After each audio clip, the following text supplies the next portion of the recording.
Isso aqui não é motivação, é reprogramação mental. Se você sair desse vídeo agora, amanhã vai acordar do mesmo jeito. Culpado, cansado e travado sem saber por quê.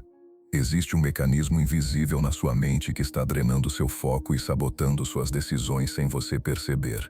Fica comigo até o final, porque em poucos minutos você vai enxergar exatamente o que está te mantendo preso e como começar a inverter isso. Você já prometeu a si mesmo que amanhã seria diferente. Você já deitou com o corpo cansado, mas com a mente cheia de planos. Acordar cedo, ser produtivo, fazer algo que realmente importa. Você programou alarmes. 1, 2, 3, talvez 10. Como se o número de alarmes fosse capaz de compensar a ausência de vontade. E então, o som toca. Uma vez, 2 vezes, 3, e algo dentro de você desiste. Não é sono, não é cansaço. É como se o dia, ainda recém-nascido, já fosse um inimigo. Algo a ser evitado, não enfrentado. O cobertor pesa toneladas, o corpo parece colado à cama, e sair dali parece exigir mais esforço do que deveria existir logo ao amanhecer. Você aperta a soneca, depois outra vez, e aquele entusiasmo, aquele fogo silencioso da noite anterior, evapora, some, como se nunca tivesse existido. Quando finalmente você levanta, o mundo já parece atrasado. Na sua frente, a tela brilha, o cursor pisca, piscando, piscando. Não é um cursor, é um olhar. Sua lista de tarefas te encara. Ela não grita, ela não acusa, ela apenas espera. E você sabe o que deveria fazer, mas algo impede, algo invisível, algo que não é preguiça, mas parece. Você tenta começar, e falha, então tenta fugir. Uma aba nova, depois outra, depois mais uma. O feed desliza sob seus dedos como um rio sem fundo. Você não procura nada específico, você apenas espera. Espera que o algoritmo te entregue algo que não pode ser ignorado, algo urgente, algo irresistível, algo que faça você esquecer que está evitando viver. Você dá refresh no YouTube, mais uma vez, e mais outra, esperando edições rápidas, cortes frenéticos, cores, sons, estímulos, qualquer coisa, menos silêncio. Mas este não é um desses vídeos. Aqui não há cortes rápidos, não há trilhas chamativas, não há estímulos projetados para te sequestrar. Aqui existe apenas uma voz, calma, lenta, direta. Uma voz que não corre atrás da sua atenção. Ela espera, e sabe que, se você ficou até aqui, algo dentro de você ainda lembra de como é estar presente. Eu não falo de um lugar superior, eu não falo como alguém que venceu tudo. Eu falo porque já estive aí, já vivi esse ciclo, já acordei com planos, e dormi com culpa. A pior sensação não é falhar. A pior sensação é deitar a cabeça no travesseiro, e perceber que você não falhou em algo grande. Você falhou no básico. Não conseguiu escrever um e-mail, não conseguiu abrir um documento, não conseguiu ler 5 páginas. 5, e então vem o pensamento, silencioso, pesado. Talvez eu seja um lixo, mas escute com atenção agora. Você não é preguiçoso, você não é fraco, você não é incapaz, você está perdido. Perdido em um oceano de estímulos, que o seu cérebro nunca foi feito para navegar. O que você sente não é exceção, é regra. Você vive na época com a maior quantidade de estímulos da história da humanidade. Nunca antes tantas imagens, tantos sons, tantas recompensas fáceis. E mesmo assim, nunca foi tão difícil se concentrar. Não porque você está quebrado, mas porque algo foi sequestrado. Sua atenção. Este não é um vídeo para te salvar. Não é uma solução mágica. Não é um ritual de transformação instantânea. Isso aqui é um mapa, um caminho. E o primeiro passo é permanecer, não abrir outra aba, não pegar o celular, não fugir, apenas ficar, respirar, permitir que sua mente desacelere pela primeira vez em muito tempo. Se você sente a inquietação agora, se sua mão treme levemente querendo buscar outra distração, isso não é coincidência, é o sinal de que algo dentro de você percebeu que está sendo observado. E antes de você pensar em sair, antes de abrir outra aba, antes de dizer a si mesmo que depois você vê, saiba disso, o que está te prendendo não é falta de força, não é preguiça, não é desorganização, é algo que foi instalado na sua mente e que você nunca aprendeu a enxergar. Na próxima parte, eu vou te mostrar o fio invisível que decide se você age ou se permanece paralisado. E quando você enxergar isso, não tem como desver. O fio invisível que move ou paralisa. Agora, permaneça, não avance, não antecipe. A mente gosta de correr para frente quando algo começa a fazer sentido, mas este não é um caminho reto, é uma espiral, e cada volta te leva mais fundo. Existe uma força silenciosa governando quase tudo que você faz. Ela não grita, não se anuncia, não pede permissão, ela apenas inclina. Inclina suas decisões, inclina seus impulsos, inclina sua vontade. Durante muito tempo, deram a ela um nome simples demais, chamaram de prazer, mas isso foi um erro, porque essa força não nasceu para te fazer sentir bem, ela nasceu para te fazer ir atrás, buscar, mover-se. Ela não vive no momento da recompensa, ela vive na expectativa, no quase, no daqui a pouco, no só mais um. Ela vive no intervalo. Essa força sempre esteve com você. Quando o humano antigo saía da caverna, não era a felicidade que o empurrava, era a ausência, fome, sede, incerteza, algo faltava. E essa sensação de falta era o motor, o impulso. Hoje você também sente falta, mas não sabe de quê. O mundo moderno aprendeu algo perigoso. Ele aprendeu a simular importância, a simular urgência, a simular significado. Cada notificação soa como um chamado, cada vídeo parece essencial, cada atualização promete algo que você não pode perder, e o seu cérebro não sabe distinguir. Para ele, cada estímulo parece sobrevivência. Então você busca, e busca, e busca mais um pouco, mas algo estranho acontece. Quanto mais você consome, menos vontade você tem de agir. Quanto mais prazer fácil, menos energia para o difícil. E aqui mora o paradoxo que poucos encaram. Dentro de você existe uma balança. Ela nunca para, nunca dorme. De um lado, o alívio, o conforto, o prazer imediato. Do outro, o peso, o desconforto, o silêncio. Sempre que você se entrega ao prazer fácil, a balança se inclina. E o sistema tenta compensar, não por maldade, mas por sobrevivência. Ele precisa trazer equilíbrio. Então, algo é adicionado do outro lado, um peso invisível. Você sente isso depois. Depois da rolagem infinita, depois do vídeo atrás de vídeo, depois da distração prolongada, vem o vazio, a irritação, a apatia, a sensação de que nada vale o esforço. Não é culpa, é ajuste. Mas existe um detalhe cruel: o ajuste nunca é exato. Ele passa do ponto, e quando passa, o peso fica tempo demais. E agora, quando você tenta sentar, ler, pensar, criar, tudo parece pesado demais. Não porque você é fraco, mas porque a balança está inclinada. E então acontece o ciclo. Você sente o peso, você tenta fugir dele, você busca mais prazer, e cada fuga torna o retorno mais difícil. É assim que se constrói a prisão, não com grades, mas com conforto. Agora, escute com atenção. O cérebro não muda. Ele não vai se adaptar ao excesso, ele não vai acostumar. A única coisa que pode mudar é como você usa a balança. Existe um segredo antigo, um segredo que sempre esteve aí. O prazer mais profundo não nasce do alívio, ele nasce do enfrentamento.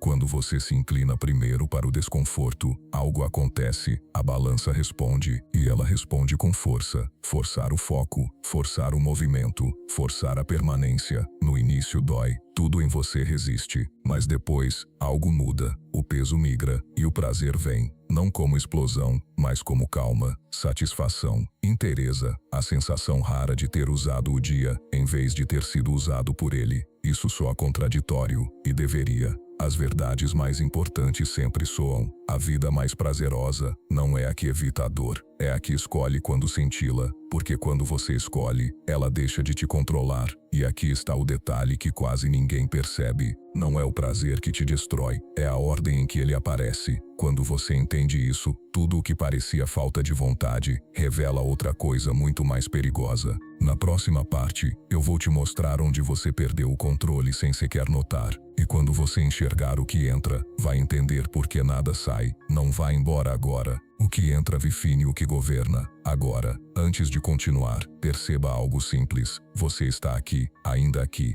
Isso por si só já diz mais sobre você do que qualquer rótulo que já te deram. Existe uma ilusão confortável que quase todos aceitam, a ilusão de que a mente é um lugar neutro, de que pensamentos simplesmente acontecem, de que estímulos chegam e você apenas reage. Mas isso nunca foi verdade. A mente sempre foi um território, e todo território ou é governado ou é invadido. Nada entra na sua consciência sem deixar marcas. Nada. Cada imagem, cada frase, cada som repetido, tudo fica. Mesmo quando você acredita que não, você não está superestimulado por acaso. Você não acordou assim um dia. Isso foi sendo construído, pouco a pouco, um hábito aparentemente inofensivo aqui, uma distração constante ali, uma entrega silenciosa, até que em algum ponto você parou de escolher e passou apenas a consumir. Existe uma diferença sutil, mas definitiva, entre buscar e ser levado. Quando você busca, há intenção. Quando você é levado, há abandono. E a maioria das pessoas não percebe o momento exato em que soltou o leme. Observe sua rotina mental. Não o que você faz, mas o que você absorve. Você abre uma tela sem saber porquê. Desliza sem direção. Aceita o que aparece. Não porque quer,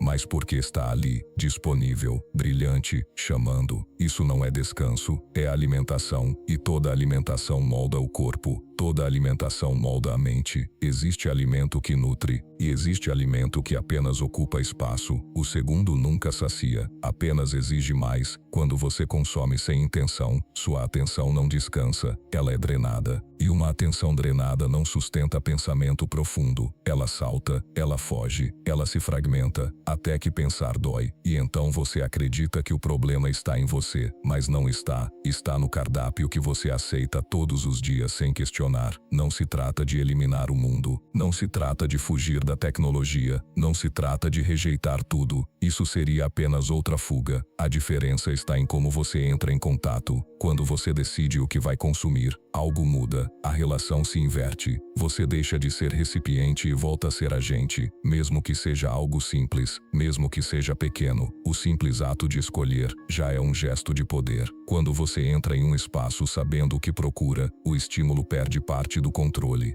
Ele não te sequestra, ele serve, e servir é muito diferente de dominar. Existe algo ainda mais profundo. Quando você transforma consumo em criação, o ciclo se quebra. Criar exige permanência, exige esforço, exige silêncio interno. Criar dói um pouco, e por isso mesmo cura. Quando você escreve o que leu, quando organiza o que pensou, quando tenta dar forma ao que sentiu, a balança se move, primeiro pesa, depois alivia, e o alívio não vem como euforia, vem como sentido. Sentido não surge do nada, ele não cai do céu, ele é construído, pensamento por pensamento, escolha por escolha. Ação precede clareza, sempre. Se você espera sentir vontade para começar, você vai esperar para sempre. A vontade nasce depois do movimento, nunca antes. Agora, perceba a ironia, você chegou até aqui, fazendo algo que exige foco, sem cortes, sem estímulos rápidos, sem recompensa imediata, e mesmo assim, você permaneceu. Isso prova algo importante. Você ainda consegue. Na próxima parte, o oráculo vai te conduzir para fora da mente e para dentro do corpo, porque existe um portal silencioso que poucos utilizam, o movimento, que quase todo mundo ignora. Mesmo quando você entende a mente, ela ainda pode te trair, porque existe um lugar onde o controle não começa no pensamento.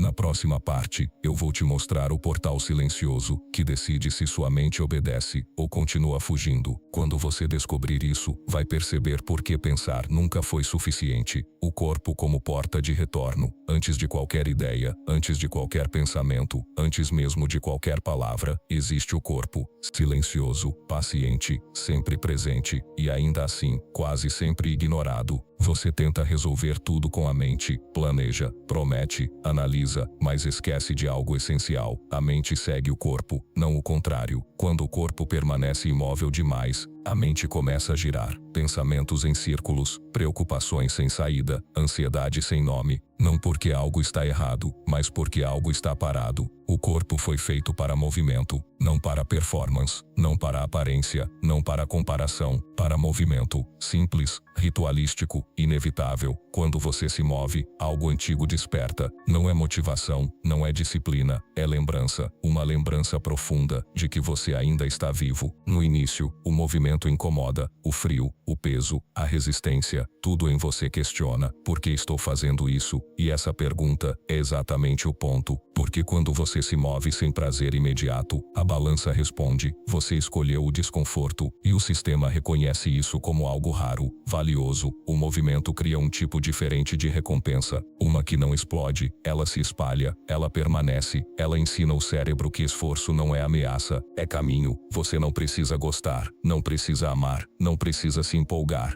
Você só precisa aparecer, dia após dia, mesmo quando não sente nada, especialmente quando não sente nada. O corpo entende consistência antes da mente, e quando ele entende, ele conduz. Existe algo quase ritualístico em sair de casa quando ninguém está olhando, em caminhar, em respirar, em sentir o peso do próprio corpo. É como se você dissesse ao mundo, eu não desapareci. E depois, quando termina, não vem euforia, vem algo melhor, silêncio interno, um tipo raro de quietude, que só surge depois do esforço. Esse silêncio é fértil, é nele que pensamentos profundos conseguem ficar, é nele que a mente aprende a não fugir. Agora, entenda isso, o movimento não resolve sua vida, mas ele cria o terreno onde soluções conseguem crescer, e ainda assim, há algo que sustenta tudo isso, algo ainda mais sutil, algo que define se você desiste ou continua. Na próxima parte, o oráculo vai revelar o poder de uma única palavra, uma palavra simples, quase invisível, mas capaz de mudar a forma como você encara tudo. Mais profundo, mesmo com o corpo em movimento, muitas pessoas desistem no mesmo ponto, não por cansaço, não por dor, mas por causa da história que contam para si mesmas quando falham. Na próxima parte, eu vou te revelar uma única palavra, capaz de impedir o colapso interno antes que ele aconteça. E quando você ouvir essa palavra, o fracasso nunca mais vai soar definitivo. A palavra que adia o fim. Existe uma palavra pequena demais para o peso que carrega. Ela quase nunca é dita em voz alta, quase nunca é ensinada, quase nunca é lembrada, mas ela decide destinos. Essa palavra não promete vitória, não garante sucesso, não elimina a dor.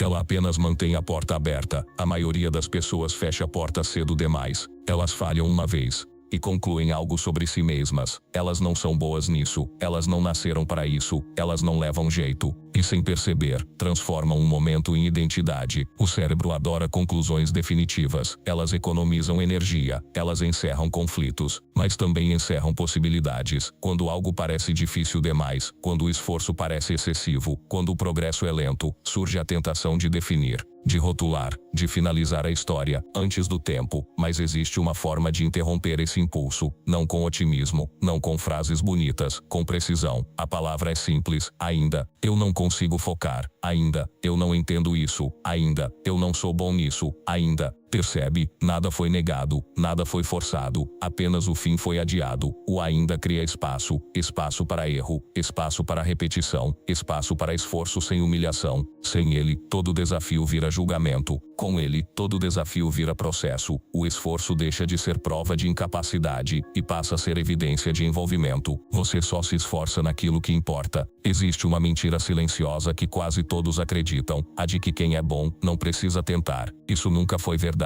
Toda maestria visível foi construída em silêncio, em tentativas falhas, em dúvidas não compartilhadas, em momentos onde desistir parecia mais lógico. O ainda não torna o caminho fácil, ele apenas o torna possível. E aqui está o ponto mais delicado. Você não precisa acreditar nele, você só precisa usá-lo, mesmo sem convicção, mesmo com dúvida, mesmo cansado. Diga ainda como quem deixa uma luz acesa em um quarto vazio, não para iluminar tudo, mas para lembrar que há retorno. Quando você combina o cuidado com o que entra na mente, o movimento do corpo e o ainda como postura, algo começa a mudar, não de fora para dentro, mas de dentro para fora. Não é uma explosão, é um ajuste, um realinhamento silencioso. Agora, chegamos ao ponto final, não como encerramento, mas como revelação. Você nunca perdeu o controle, você apenas o entregou aos poucos, e tudo o que foi entregue pode ser retomado, não hoje, não de uma vez, não perfeitamente, mas conscientemente. E agora escute com atenção absoluta. Você não é sua distração, você não é sua apatia, você não é seu cansaço, você é aquilo que permanece quando o estímulo cessa, você é o silêncio que sobra quando a rolagem termina, você é a escolha que surge entre um impulso e uma ação. E quanto mais vezes você escolhe, mais fácil se torna escolher, porque no fim, não é o mundo que controla você, é o que você permite ocupar sua mente. Pouco a pouco, dia após dia, escolha após escolha, até que algo se revele, algo simples, algo inevitável, algo que sempre esteve ali. Você se torna